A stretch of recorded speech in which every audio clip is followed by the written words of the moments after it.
आप देख रहे हैं सैन्य सारांश चैनल। हाय हेलो नमस्ते। आज इस वीडियो में हम आपका स्वागत करते हैं। इस वीडियो में हम जानेंगे रूस यूक्रेन युद्ध के बारे में कुछ ताजा तरीन रोचक खबरें। आइए शुरुआत करते हैं सबसे पहले काले सागर से, यानी ब्लैक सी जिसको हम कहते हैं या जानते हैं।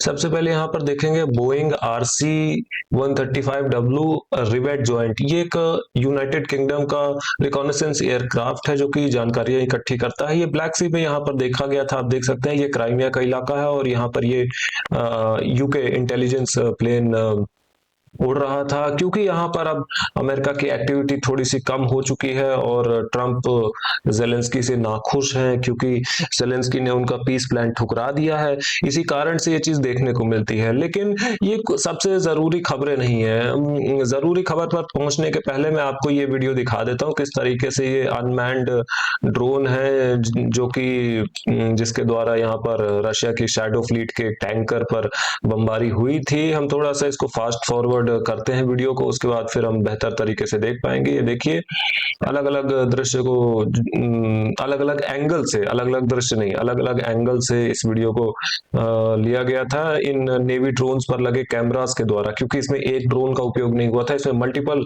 ड्रोन्स का उपयोग हुआ था। अब बढ़ते हैं हम अपनी मुख्य खबर की ओर। मुख्य खबर क्या है आज की, जो थंबनेल पर हमने जिसके बारे में कुछ लिखा है। मुख्य खबर ये है, ये आप शहर देख पा रहे हैं, इसको आप जानते होंगे, बहुत नामी शहर है और बहुत समय से रूसी सेना इस पर कंट्रोल के लिए मेहनत कर रही है। वैसे तो सफलता ये देखने को मिल रही है ऊपर मैदानी इलाके में, लेकिन मैं आपको बताऊं मैं क्या कहना चाहता हूं। मैं ये कहना चाहता हूं कि ये पूरा शहर रूसी सेना के कंट्रोल में आ चुका है। जी हाँ, मैं बिल्कुल सही कह रहा हूं। और इसके सबूत भी निकल कर आ गए थे। ये आपको कल मॉर्निंग में मैं एक वीडियो शूट करके कल आफ्टरनून यानी दोपहर 12 तारीख को दोपहर में आपको वीडियो मिल जाएगी, क्योंकि ये जब इसकी खबर निकल कर आई थी तब तक हमारी जो रात की स्क्रिप्ट है वो खत्म हो चुकी थी, क्लोज हो चुकी थी, जिस कारण से मैं इसके जो वीडियो सबूत है ये अगली वीडियो में आपको दिखा दूंगा। लेकिन हाँ, ये जो मैंने अभी ड्रॉ करके बताया ये बिल्कुल सही है और ये पूरा शहर आ चुका है रूसी सेना के नियंत्रण में। ये यूक्रेन के लिए एक टर्निंग पॉइंट है। टर्निंग पॉइंट का मतलब ये युद्ध में सबसे भारी नुकसान हो सकता है। मैं इसे पक्रोव्स्क शहर पर रूसी सेना के कंट्रोल से भी ज्यादा महत्वपूर्ण मानता हूं, क्योंकि इस शहर के लिए, सिविर्स्क शहर के लिए रूसी सेना ने 3 साल तक मेहनत की है। 3 साल या 3 साल से भी ज्यादा, मेरे ख्याल से युद्ध की शुरुआत से भी हम लगभग लगभग इसको 3 साल ही मानते हैं। 3 साल से मेहनत करने के बाद फाइनली इस पर कंट्रोल हो चुका है। बहुत समय लगा यहाँ पर हमें। लगभग मैं जितने समय से इस युद्ध को फॉलो कर रहा हूँ, सबसे ज्यादा रुकी हुई फ्रंट लाइन और सबसे ज्यादा मुश्किल फ्रंट लाइन अगर कोई थी रूसी सेना के लिए तो वो यही एक फ्रंट लाइन थी। लेकिन फाइनली अब जैसे मतलब मेहनत करने पर, मेहनत करते करते एक बार के लिए पत्थर भी टूट जाता है, पहाड़ में भी, पहाड़ के बीच से भी रास्ता निकाला जा सकता है। उसी तरीके से यहाँ पर रूसी सेना ने अपने लिए सफलता अर्जित कर ली है।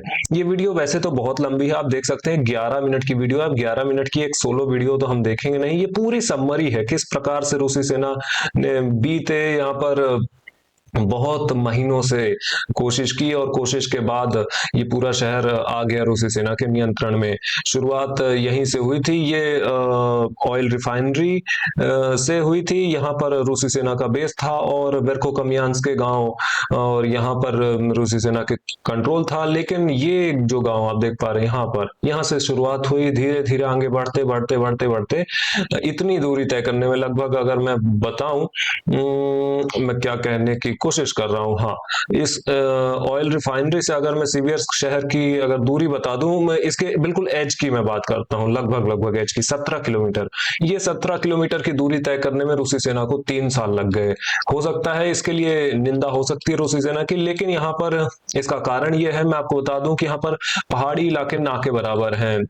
बिल्कुल प्लेन इलाका है, बिल्कुल समतल जमीन है, और समतल जमीन का नुकसान ये होता है कि ऑफेंसिव नहीं किए जा सकते समतल जमीन पर, बहुत मुश्किल होता है। ये देखिए मैं आपको दिखाऊं तो एकदम समतल जमीन आप देख पाएंगे, बिल्कुल कागज की तरह बिल्कुल प्लेन जमीन देखने को मिलती है। अगर कुछ एलिवेशन है तो शायद में भी उत्तर की छोर में है। यहाँ पर मैं जंगल के इलाके की बात कर रहा हूँ, ये जो इलाके हैं यहाँ पर जहां मैं अपने माउस को अभी स्क्रॉल कर रहा हूँ उत्तर की ओर, लेकिन मोस्टली यहाँ पर प्लेन जगह है, जमीन बिल्कुल प्लेन। इसी कारण से इतना समय लग गया और इतनी बमबारी हुई कि अब क्या ही कहने। ये इसके बाद हम आपको और सफलता दिखाते हैं। ये देखिए एक और सफलता, ये मिर्नोग्राड शहर में निकल कर आई है।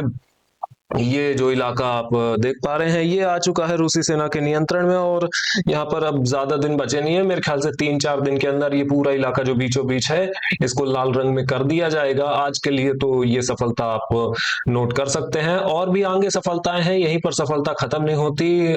बिल्कुल एक तरीके से अब लगता है कि अब रूसी सेना की रफ्तार बहुत तेज हो रही है, क्योंकि ये देखिए जंगल का इलाका भी बहुत सारा आया है कंट्रोल में। ये जेपैड ग्रुप ऑफ फोर्सेस की एरिया ऑफ रिस्पॉन्सिबिलिटी है, और ये जो शहर है ये तो यू ग्रुप ऑफ फोर्सेस की रिस्पॉन्सिबिलिटी थी, हाँ, लेकिन यहाँ पर जेपैड ग्रुप ऑफ फोर्सेस की रिस्पॉन्सिबिलिटी थी। और ये सफलता भी देखने को मिलती है। एफपीवी ड्रोन सबूत निकल कर आए थे, उत्तरी छोर में भी निकल कर आए थे। ये लिमान शहर, लिमान फ्रंटलाइन के आसपास ही ये सब हो रहा है। लिमान शहर ये आप देख सकते हैं, लिमान शहर के अंदर एक्चुअली रूसी सेना मौजूद भी है। ये जो रिहायशी इलाका है ये लिमान शहर का ही भाग है, और जल्दी ही हमारे ख्याल से लिमान शहर पर भी कंट्रोल हो जाएगा रूसी सेना का। मे भी शायद 6 महीने का समय लग सकता है। 6 महीना मैं बहुत सेफ साइड लेके चल रहा हूँ, लेकिन लिमान पर एक्चुअली कब्जा हो गया है रूसी सेना का। अब मैं इसके पीछे क्या लॉजिक है ये आपको बताऊंगा, पहले आप देख लीजिए ये सफलता। ये ज्यादातर जंगल का ही इलाका है जहां पर ये एफपीवी ड्रोन के आधार पर सफलता निकल कर आई थी।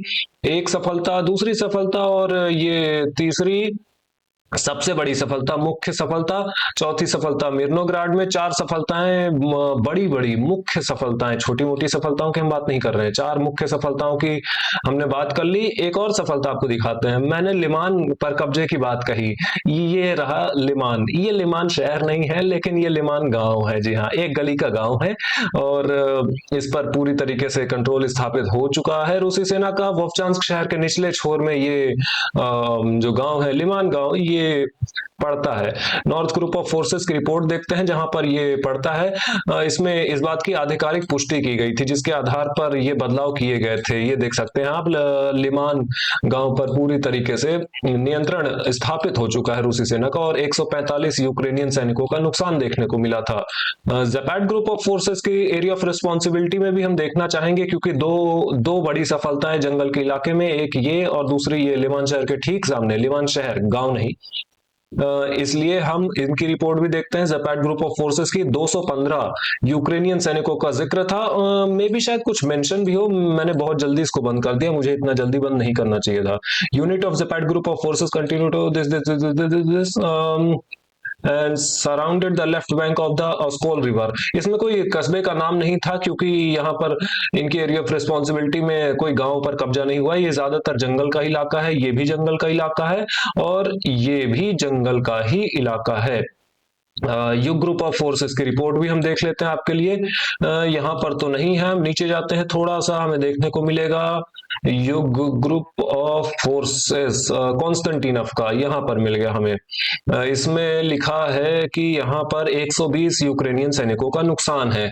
इसमें शहर का जिक्र नहीं है, क्योंकि जैसा कि मैंने आपको बताया कि रात में जब हमारी स्क्रिप्ट क्लोज हो गई थी इंडियन टाइम, भारतीय समय के अनुसार लगभग 7:30-8 बजे रात में हमारी जो इवनिंग स्क्रिप्ट है ये क्लोज होती है। उसके बाद हम अपनी अलग अलग लैंग्वेजेस में वीडियो शूट करते हैं, और कल की जो वीडियो है उसमें हमें देखने को मिल जाएगा जिक्र इस बात का। ऑफिशियल रिपोर्ट में आपको दिखा दूंगा।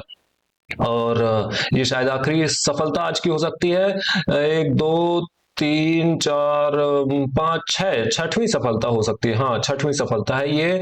और ये सफलता है हुलियापोल शहर में। इसकी हम वीडियो जरूर देखते हैं। एक तो सिवियर्स्क शहर की हमने देखी वहां से वीडियो, क्योंकि वो 3 साल की मेहनत है रूसी सेना की, लेकिन यहाँ पर भी देखना जरूर बनता है।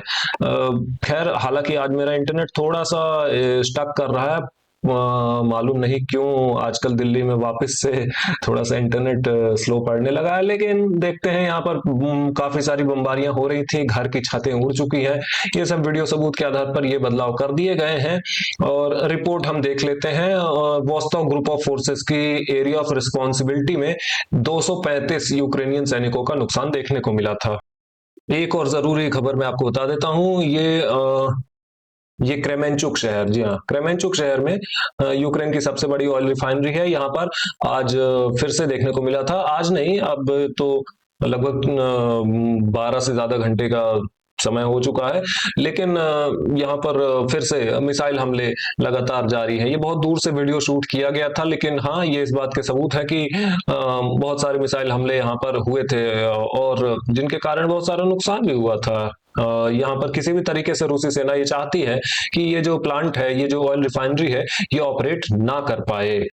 कुछ राजनीतिक खबरें एक दो बता देता हूं। यूक्रेन के इलेक्शन कमीशन ने बताया था कि यूक्रेन में इलेक्शन केवल 6 महीने के बाद ही हो सकते हैं। Can be held after 6 month of preparation. 6 महीने की तैयारी लगेगी। जो जेलेंस्की ने कहा कि 60 दिन में हो जाएगा, ये उड़ती उड़ती बातें बहुत सारी जेलेंस्की कहते रहते हैं, लेकिन इन बातों का कोई ज्यादातर टाइम इनका कोई मतलब होता नहीं है। 154 मिसाइल और ड्रोन का उपयोग किया था रूसी सेना ने, जिसमें 3 इस्कंदर मिसाइल थी। ये 3 इस्कंदर मिसाइल क्रेमेंचुक ऑयल रिफाइनरी पर ही देखी गई थी। जैसा कि आप देख सकते हैं, ये 3 मिसाइल के आइकन्स आप देख सकते हैं, ये इस्कंदर मिसाइल्स हैं।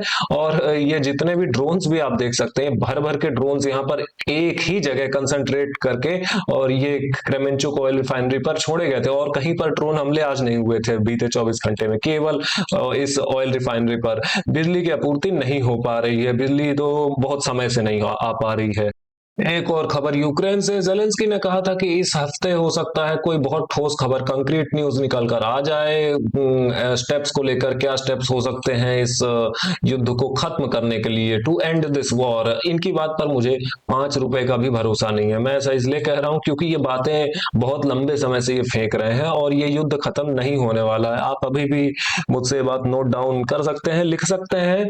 मैं अपने बहुत विश्वास के साथ कह रहा हूं, बहुत गहरे विश्वास के साथ कह रहा हूं कि इतनी सारी चीजें देखने के बाद भी जेलेंस्की इस युद्ध को खत्म नहीं करेंगे। उसके अब क्या कारण है, ये जेलेंस्की ही बेहतर जानते हैं, लेकिन ये युद्ध खत्म नहीं होने वाला, ये बात मुझे पता है। और हो सकता है कि मैं गलत हूं, मैं 100% नहीं ये बात कह सकता, लेकिन हाँ, मैं 99.9%, 99.9%, 99.99% ये बात कह सकता हूँ। एक रिपोर्ट में 37 ड्रोन का जिक्र है और एक रिपोर्ट में 31 ड्रोन का जिक्र है। ये एयर डिफेंस फोर्सेस की रिपोर्ट थी, इतने ड्रोन मार गिराए गए थे रूस की तरफ से। और एक और रिपोर्ट थी, इसमें 287 का जिक्र था। कहने का मतलब अगर इन रिपोर्ट्स को जोड़ दें तो ये संख्या आ जाती है 354 पर, शायद 354। हाँ, एक या दो ड्रोन आगे पीछे हो सकता है, लेकिन मेरे कहने का मतलब कि 350 ड्रोन के लगभग, 350 ड्रोन के लगभग यूक्रेन के मार गिराए गए थे एयर डिफेंस फोर्सेस के द्वारा, रशिया में, रशियन एयर डिफेंस फोर्सेस के द्वारा। एक्चुअल नंबर ऑफ ड्रोन जो यूक्रेन ने मारे थे रूस पर, ये 350 से भी ज्यादा है। हो सकता है ये 400-500 तक हो, 400 तक होंगे, ऐसा मुझे प्रतीत होता है। मेदवेदेव ने अनाउंस किया कि 4 लाख कॉन्ट्रैक्ट सोल्जर्स और 34,000 वॉलेंटियर यहाँ पर शामिल हो चुके हैं सेना में। और ये अगर देखें तो ये बात कर रहे थे, ये जो बात है इन्होंने बताई, ये अक्टूबर महीने की है। अक्टूबर 2025 में मेदवेदेव ने अनाउंस किया कि अक्टूबर 2025 में 3,36,000 कॉन्ट्रैक्ट सोल्जर और 28,000 वॉलेंटियर ज्वाइन किए। और जुलाई में ये जो संख्या थी, ये 2,10,000 कॉन्ट्रैक्टर्स और 18,000 वॉलेंटियर्स की थी। ये एक बहुत अच्छी संख्या मैं कह सकता हूँ। सिक्योरिटी गारंटी फॉर यूक्रेन, ये विदेश मंत्री हैं रूस के, इनको आप जानते हैं कि Russia submitted additional proposals for to the US regarding collective security guarantees for Ukraine. रूस अपने प्रपोजल्स दे रहा है बहुत सारे अमेरिका को, लेकिन इनका कोई मतलब है नहीं। Armoured forces losses have long since exceeded 10 lakh, 1 million, 10 lakh से ज्यादा नुकसान बहुत पहले ही पार कर चुका है यूक्रेन, ये विदेश मंत्री ने बताया था, जिसमें कोई हैरानी की बात नहीं है। पुतिन के स्टेटमेंट्स आए थे यहाँ पर, काफी सारे ये अपने बहुत सारे ऑफिशियल्स इनकी मीटिंग हुई थी। खैर ये मीटिंग्स होती रहती हैं। आखिरी खबर हम देख लेते हैं शायद ये, हाँ ये तो पढ़ ली हमने। इस वीडियो के लिए इतना ही। लाइक करें, सब्सक्राइब करें, शेयर करना मत भूलिएगा ऐसे इन्फॉर्मेटिव वीडियोस देखने के लिए। Have a good day, bye bye.